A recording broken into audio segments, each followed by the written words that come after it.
No, not all of those. All sutras are intended to reveal the spiritual knowledge.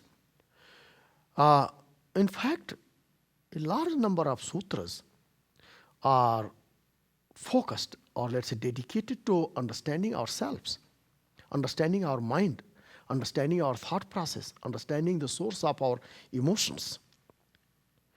Uh, Even if we did not know all that stuff, still we can attain spiritual enlightenment.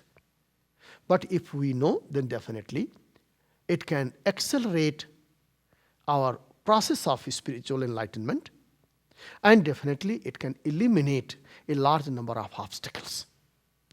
There are also some sutras, especially when we go into third chapter of Yoga Sutra, there are many sutras which have nothing to do with spiritual illumination or enlightenment or samadhi or freedom or let's say self-realization, realization of your inner soul. They are more like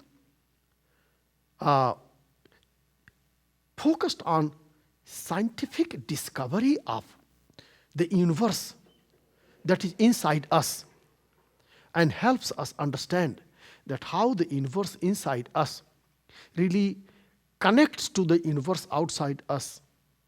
How the universe inside us has a great impact on the world outside us, and the world outside us has a great impact on us.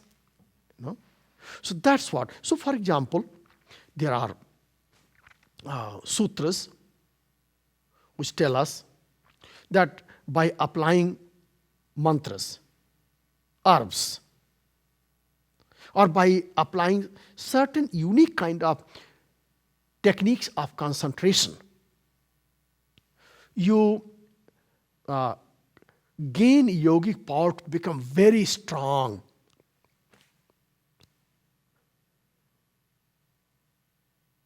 Does it take you to the enlightenment? Most probably not. No. Then why do we need to know that? Not everything needs to be so-called quote spiritual.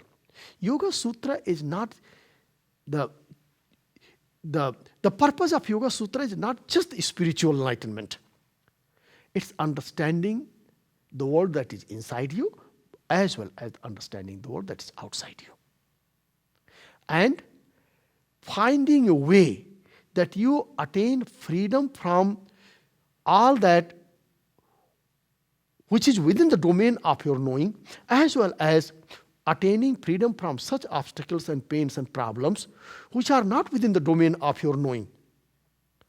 Many times we fall in the trap, we get in trouble because we do not know where the trouble is. In fact, there is a less possibility of getting into trouble if we know where is the trouble and what is its exact nature. Then we have a much better way of preventing ourselves from falling into that trouble, getting into that trouble. So the lots of things are described in Yoga Sutra which are of preventive nature. And therefore, on one hand, it is true that samadhi is the highest goal of Yoga Sutra. And at the same time, there are lots of things that have been described there.